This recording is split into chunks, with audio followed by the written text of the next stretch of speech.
set, break. What's up, everybody? Happy Sunday. Woo!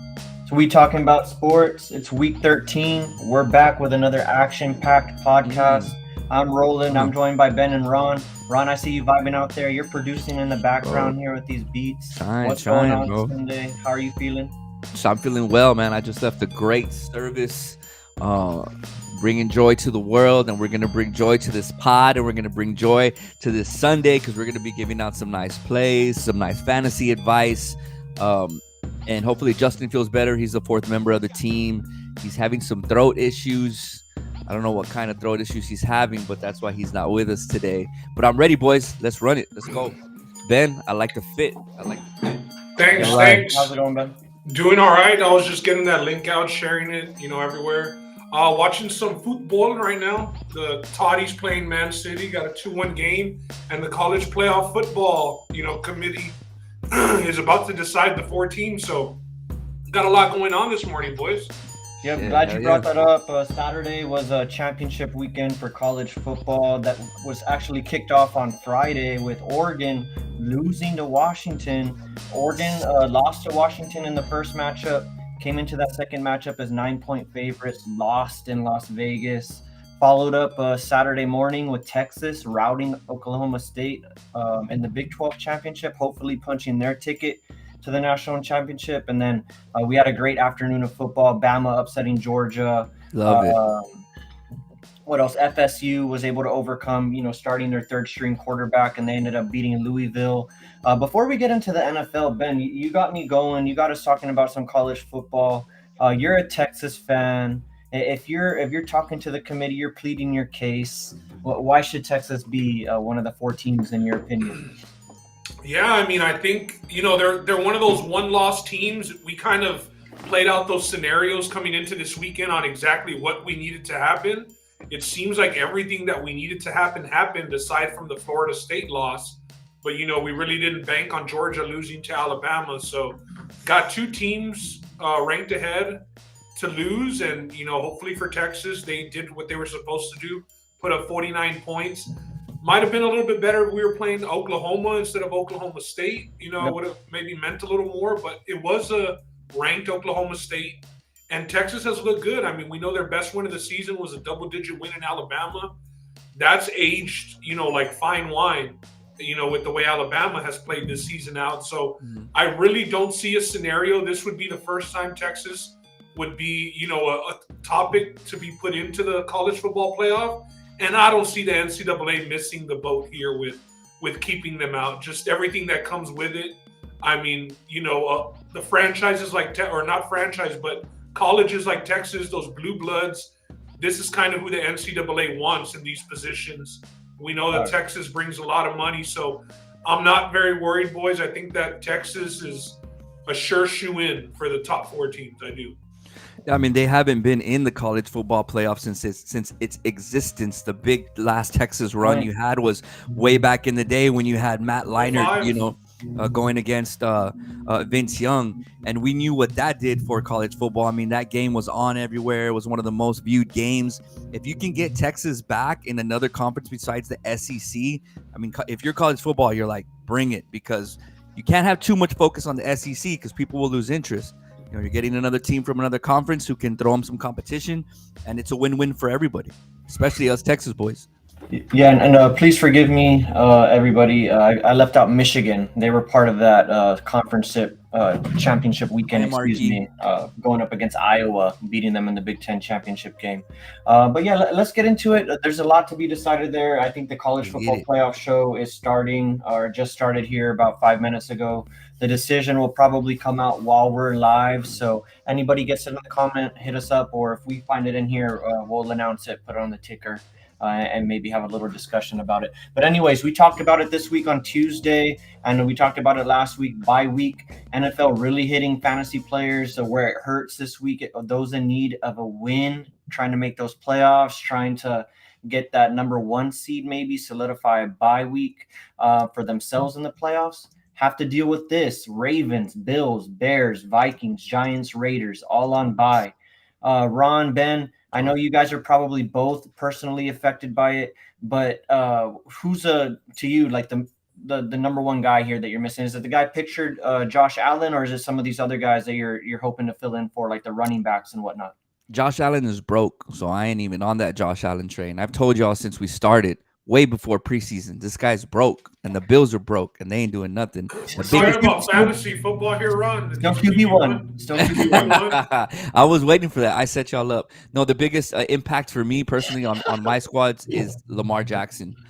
Clearly, you know, a QB1. He hasn't had the greatest fantasy year, but he's still a guy that you can't bench unless he's on a bye like I am now. So, to me, the biggest hit out of all these teams on bye is Lamar Jackson. What about you, Ben? If you're a fantasy owner, you know, here trying to make the fantasy playoffs, what were you doing this past week? Were you scrummaging through the waiver wire? Were you just trying to see who your best fill-ins were?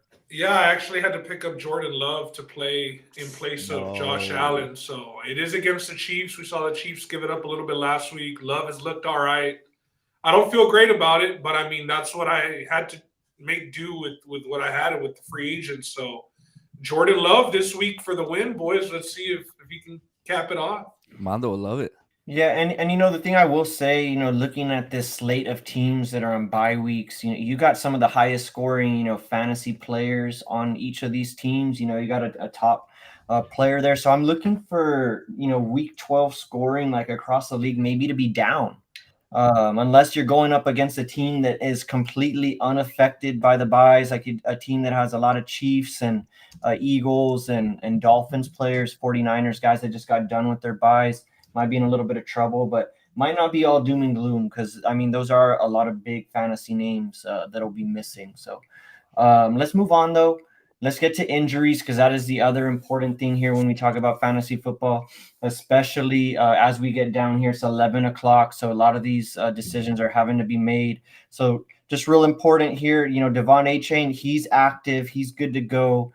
Guy pictured on the far right, Chris Olave, I have him pictured there, just so, you know, trying to make a little joke there with his headgear. He is beating the case. He is going to beat the concussion case, excuse me, is going to play 1 week after being diagnosed with a concussion in game.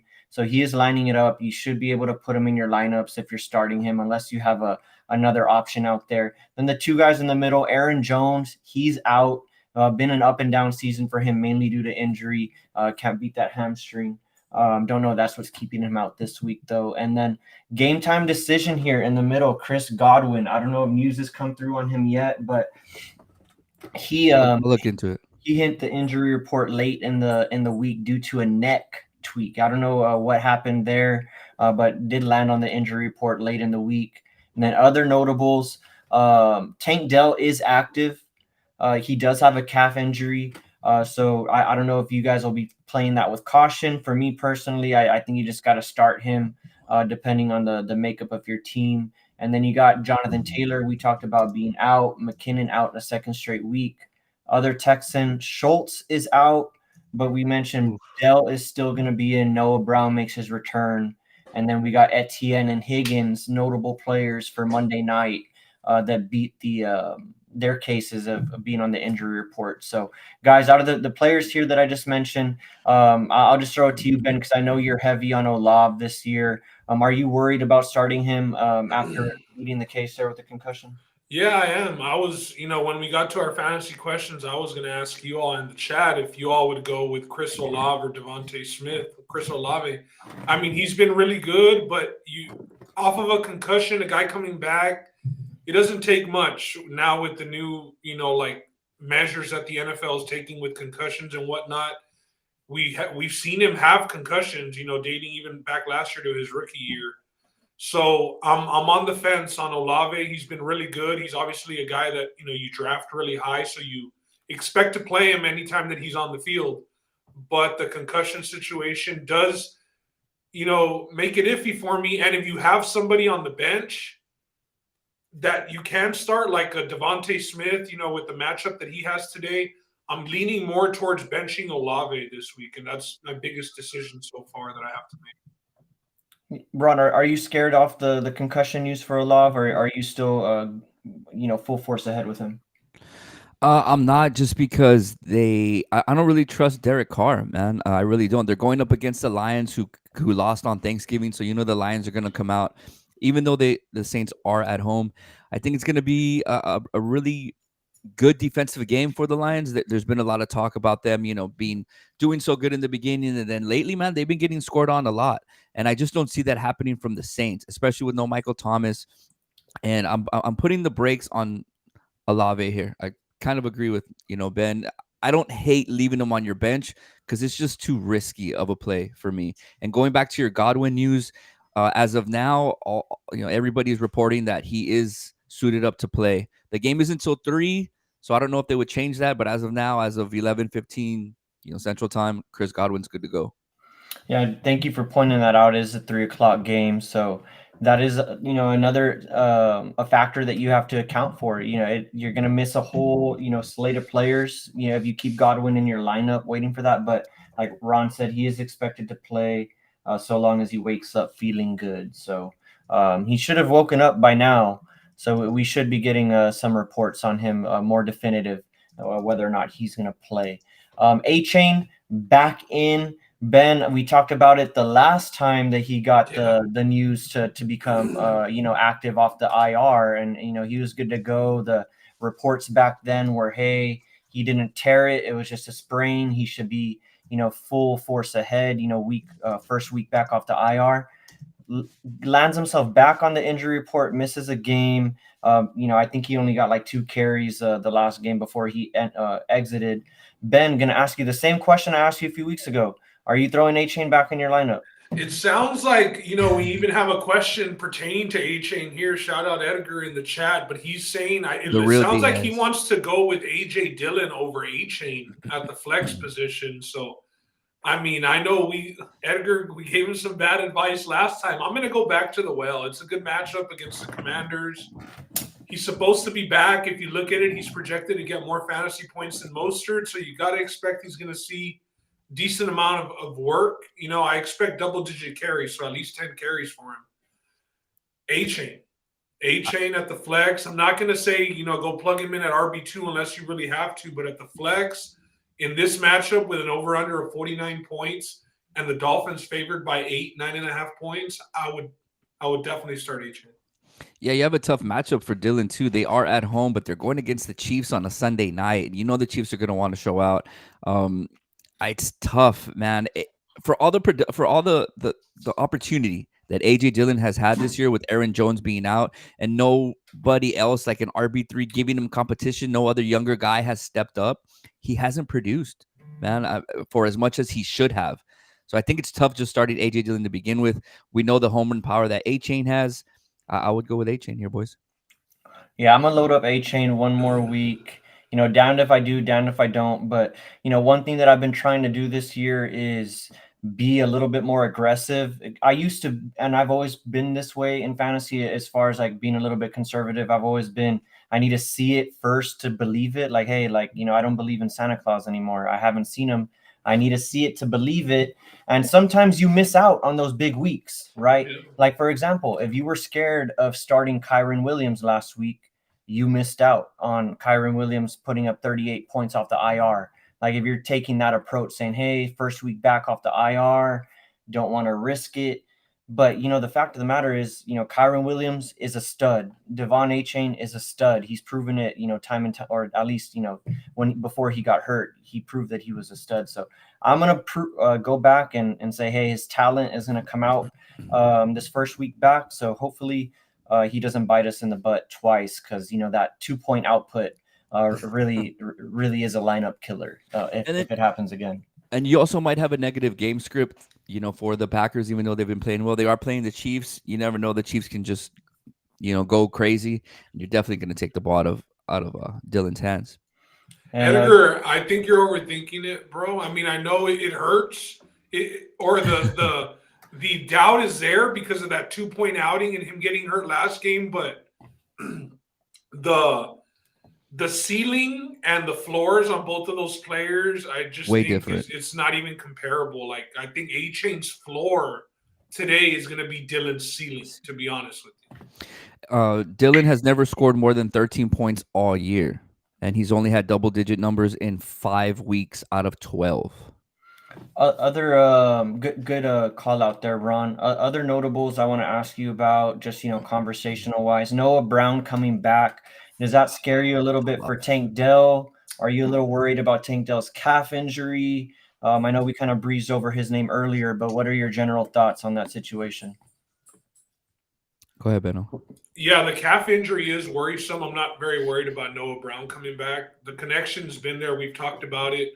I think he is CJ Stroud's number one read most of the time. So the calf injury does get me worried, but you got to plug in Tank Dell and just play him. So for sure, starting Tank Dell. Yeah, definitely starting Tank Dell. But to talk about Noah Brown, I mean, this guy came off a 24-point performance against Cincinnati, 27 against Tampa Bay, on 6 catches and 7 catches. So it wasn't like, oh, he had 2 catches that were just bombs. Yeah, for sure. Nico was out at that time. Yeah, so and he Nico was was Nico's out. Targets. Now that Schultz is out, I mean, can you say? And they are playing Denver. The Broncos. Yeah, so it's tough, man. I mean, Noah Brown is somebody who can get the job done for you, but are you willing to risk it in a situation like Edgar is here? This is like Roland said at the opening of the show. It's kind of a make or break week for you right now. You're either at 7 wins, 8 wins, and you need this to make it to the playoffs. Can you trust Noah Brown? It's tough. I mean, CJ Stroud is throwing the rock around 300 yards in his last couple games, but to me, Noah Brown right now, even though he had that output, Ben pointed it out, very good point. Nico Collins was out back at that time, but you can still expect him to have somewhat of a role because I think he's proven that he's one of the best 3 receivers that they have. It's Nico, Tank Dell, Noah Brown, and then Dalton Schultz there as a tight end for sure. But I think you start Noah Brown if you're one of those players that's in a pinch. Like, for example, week 10, I had a bunch of Miami players, a bunch of Chiefs players, and Eagles players all on bye. Or Eagles and Miami players all on bye. So I had to start like a wide receiver 4-ish type person, in my lineup. So I think Noah Brown, you can throw him in there as like a Hail Mary, hope it hits. I don't think it's like, he's keep him off of your roster at all costs. I think there's certain situations you could start Noah Brown. I wouldn't be super comfortable with it, but there's worse things you can do at your flex when you're in a pinch. Here, I'm going to drop this in here, and everybody in the chat can answer if you guys don't mind, because this is a situation I'm in, and you guys can answer. We'll leave it up there as we go on to the next segment. Noah Brown or Hollywood Brown? Ooh, I'd go Hollywood. Probably I'll go Hollywood as well. Got a good matchup. Okay. News here from I don't know who it is, but Jaden Reed is trending towards playing for the Packers. He wasn't pictured or named here, but he was another player on the injury report. He is trending towards playing. So Jordan Love going to be without Aaron Jones, but he should have all of his other weapons for that matchup against Kansas City. All right, let's go on. Flex of the week. This one hurts my case a little bit because I just mentioned that news for Jaden Reed, but this is more on, I just think he's trending the right way. Last 2 weeks had a little bit more of a, sustainable performances, not really hitting on the long bombs, but he's coming through with multiple catches on, a heavy dosage of targets. It's Christian Watson. Doesn't have the best matchup against the Chiefs, but with Aaron Jones being out, I think they're going to be heavy on the pass. If you're in a PPR league, you're one of those teams in a pinch, I think Christian Watson is your best flex option in those situations. So give me Christian Watson. Jordan Love has been playing a lot better these past few weeks as well. They do have a tough matchup against the top 5 defense in the Chiefs, but give me Christian Watson here. I'm a ride on. Real quick, boys. Selection show is live. Michigan is the overall number 1 seed. That's what just got announced. I think that's kind of what everybody expected. That's fair enough. They're number 1, number 2. I guess they're stalling a bit, but I just wanted to give the update because they just threw the first team that was selected into the college football playoff. The clear choice. It was Michigan. Yeah, so they just did that for now. Going back to your Watson right here, Roland, I like it. We all have to admit that the Packers are playing better. Jordan Love is playing better. My only question is, if you have both of them rostered, Jaden Reed or Christian Watson, who are you starting? Because I have Jaden Reed, Watson, and Rice from Kansas City. Who do you flex out of those 3? Jaden Reed, Watson, or Rice. Shoot, that's a tough. That's a That is tough one. tough. I think it's between Rice and Watson. I Okay. would put Reed as the third option. Are you guys both out on Reed this week? Yeah, I'm Okay. out on Reed just with the injuries, but yeah, it would be Watson or Rice in the situation, but I put Watson as my flex of the week, so I'm gonna stick with Watson here. I like it.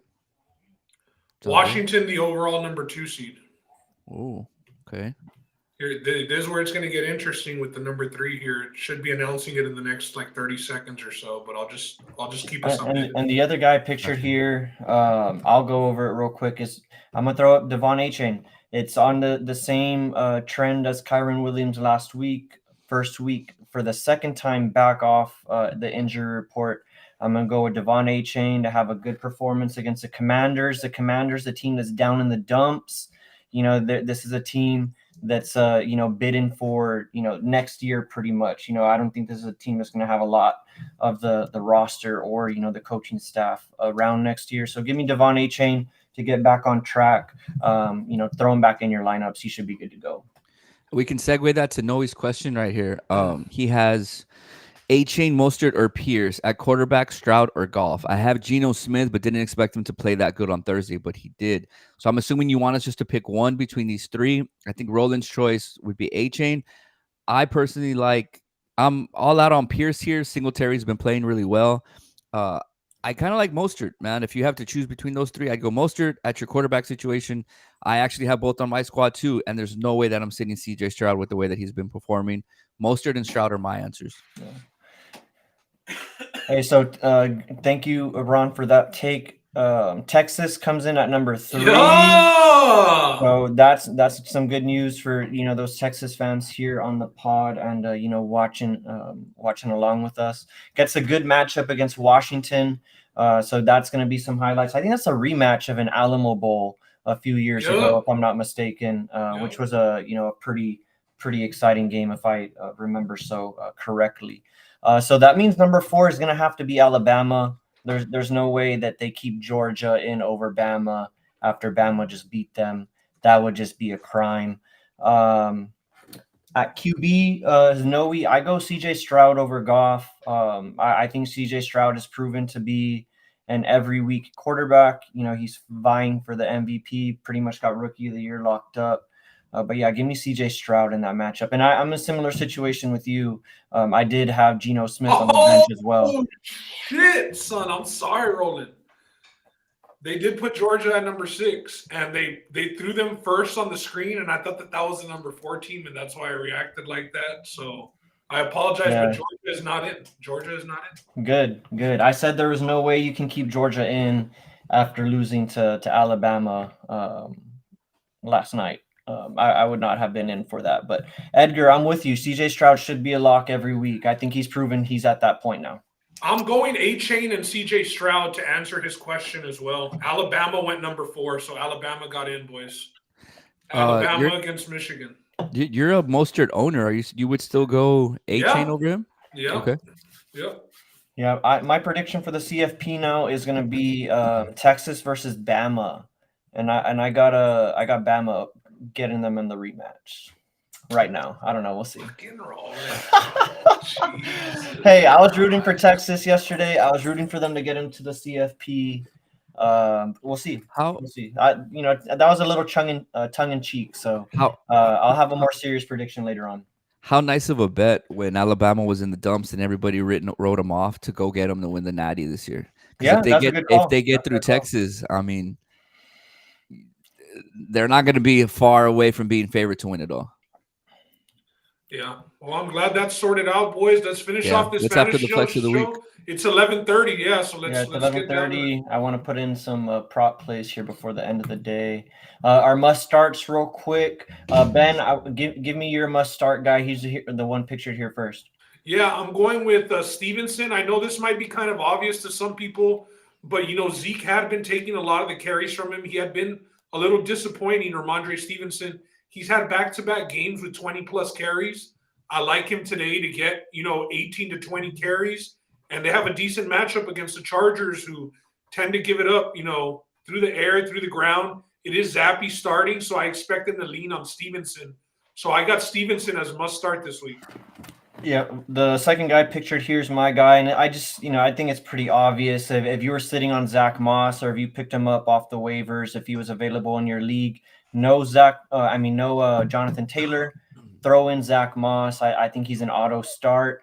Does have a pretty tough matchup against Tennessee, but you got to think any production is going to have to come through Zach Moss today, especially on the road. Expect them to lean on the run a little bit here. So give me Zach Moss, must start. I like it. I'm going to ride with Brock Purdy, man, versus Philadelphia. We saw the shootout last week with the Bills.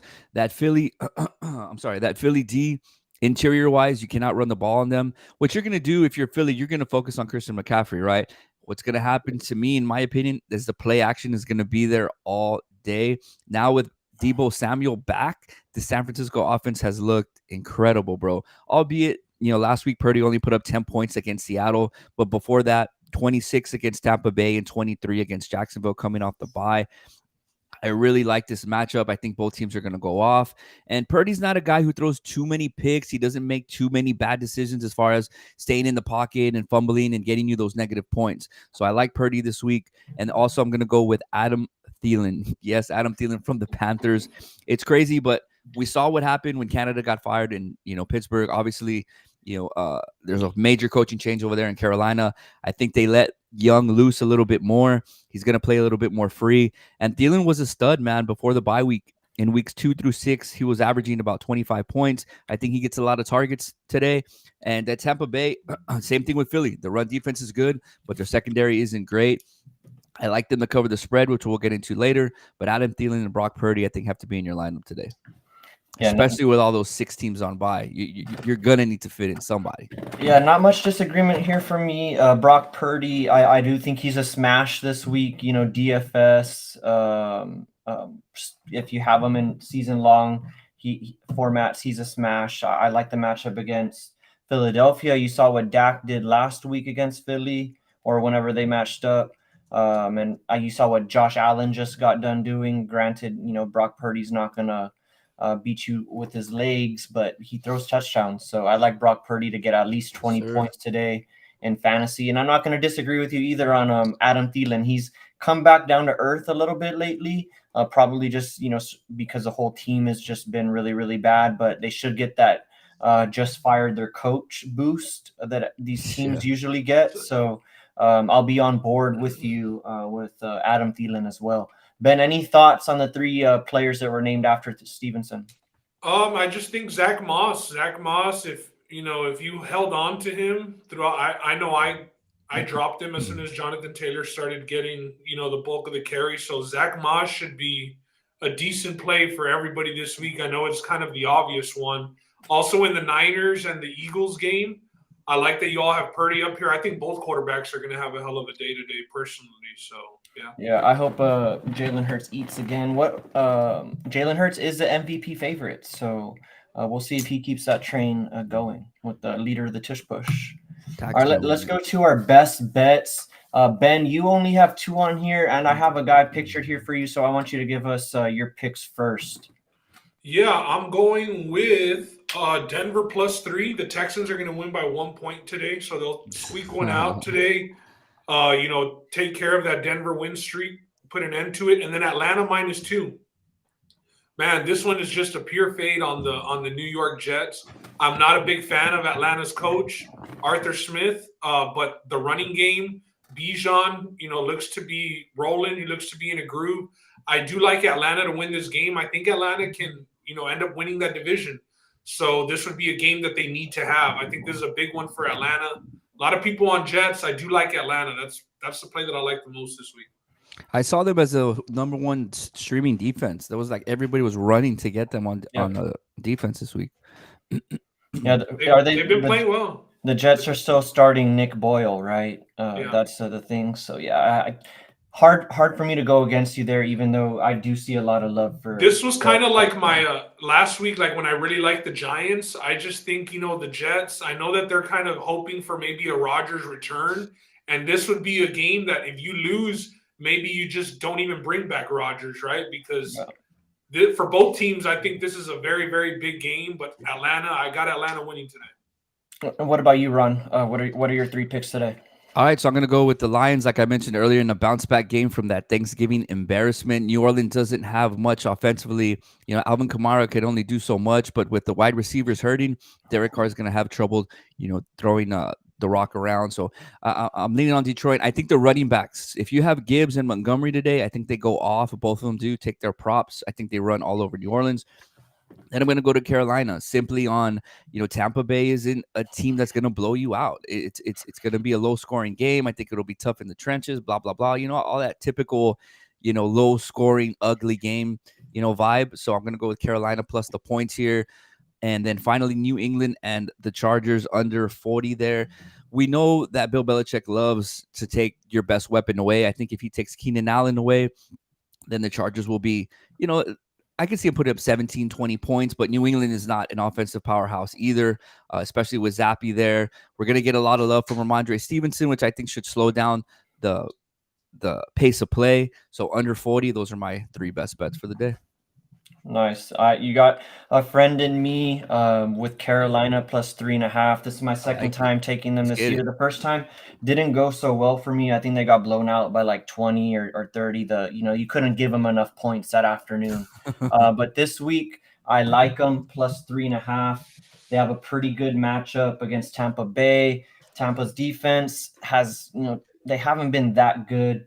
So you get a boost with the coach getting fired. I just like Carolina to keep this a close game.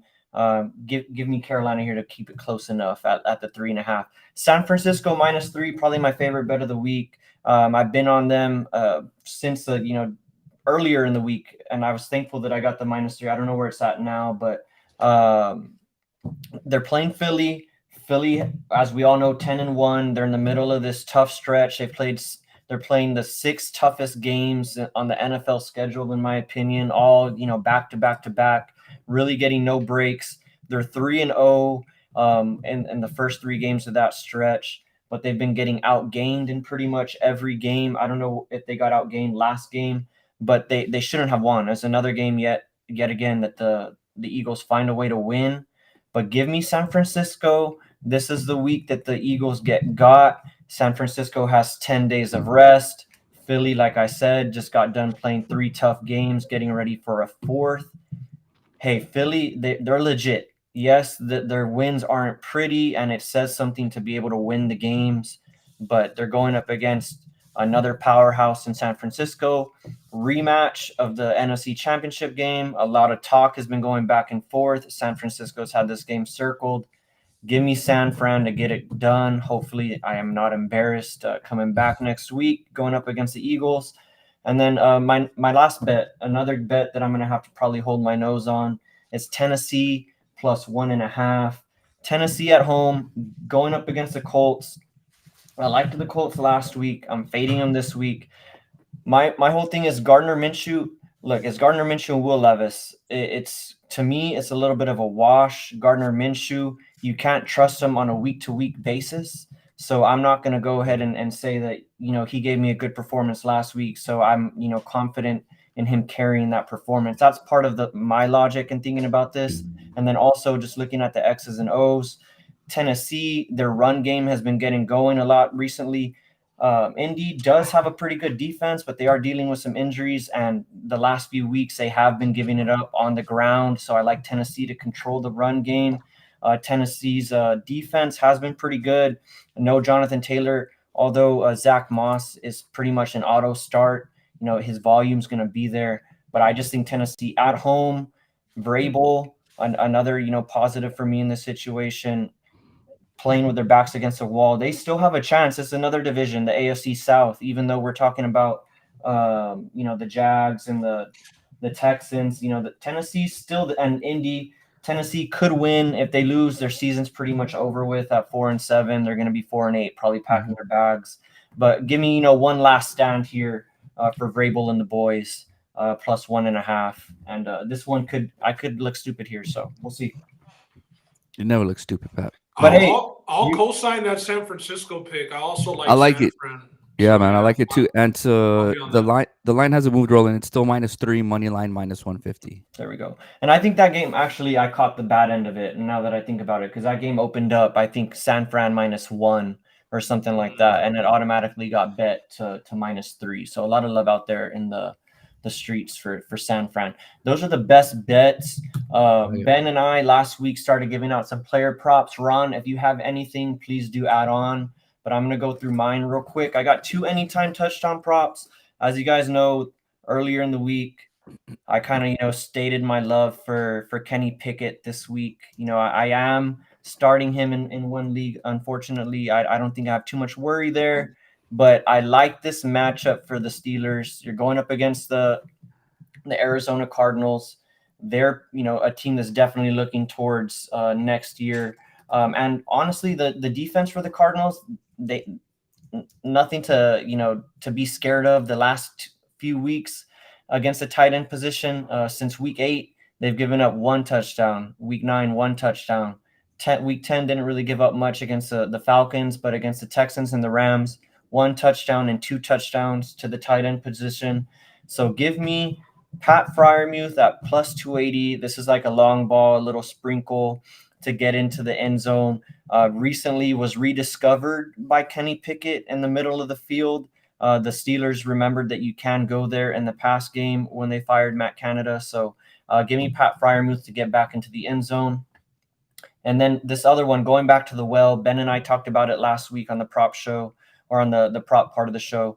Henry, anytime touchdown, -125. That was earlier this morning. Don't know what the line's at now, but that's still as low as it gets for Derrick Henry, anytime touchdown props. So I'm going to go and buy as low as I can on the market, another buy low spot. So give me Derrick Henry to get back into the end zone today. And then, Ben, you got a prop up here. Yeah, I went with Stevenson. He was, like I said, he was my must start of the week. So I'll go with him.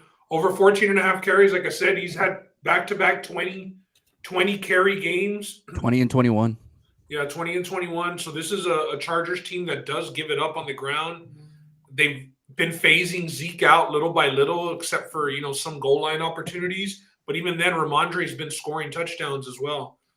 So I like Ramondre Stevenson over 14.5 carries to get at least 15 carries today. I like that, man. I'm actually locking that in right now on my phone because I saw the stats and I saw the number that you posted up here, and at -117, I think that's automatically a lock. Ron, you got any plays yourself? I don't, man. I the only thing that I kind of think of is that Tyreek's going to go off today, but I looked at anytime touchdown for him and it's at -201. So maybe if you parlay that with, maybe his receptions or his receiving yards, I think Tyreek Hill is going to have a big day today. Yeah, Tyreek Hill for sure proving. I mean, when he doesn't hear, right? It's like, okay, come on, Ron. That's obvious. When doesn't Tyreek have a big day? But for sure, he's gonna get in the end zone with maybe parlay that with something. Yeah, but I can't. Or remember, a Dolphins win, maybe to bring down the juice. Who knows? I can't remember. The last time I saw a receiver at -200 juice on anytime touchdown. That just shows you, how automatic Tyreek Hill has been. Well, fellas, it's been a hell of a show. We're coming up on 40 minutes here. It's 11:41, so about 20 minutes from kickoff. You got to set your lineups. You got everything, all the bookkeeping that you got to do before the day is over or before the lineups are set. Just real quick, Noah Brown in, Marquise Brown in, Tank Dell in, Olave in, Keenan Allen is in, Treylon Burks, if you're still into that business, is in. He's making his return. Who else is in here? Just running through some last minute names for you guys. Breece Hall, I guess he was dealing with some injuries. He's in. And Trey McBride, he's in also. Okay, that's another guy that was dealing with injuries. I think he got nailed in the early. Are you doing McBride? Are you doing McBride or Muth?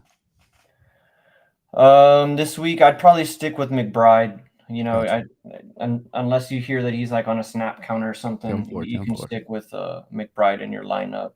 That should be a no-brainer for you, Ron. You shouldn't be asking that question right there. Kind of, I have to start it right. Edgar, McBride or Taysom Hill before we go? That's a great question. I go Taysom Hill. I go Taysom Hill here. Yeah, I go Taysom Hill. I think he might get some running love. He might throw a little touchdown today. Yeah, give me Taysom Hill. But yeah, boys, it's been a great show. Ben, we should stay on after this, put in a little prop parlay, see what we got going. But yeah, you guys have a great Sunday. Enjoy it. Spend some time with your family. Watch these football games, and hopefully we'll be back on Tuesday. That's it. Thanks for watching, everybody. Peace.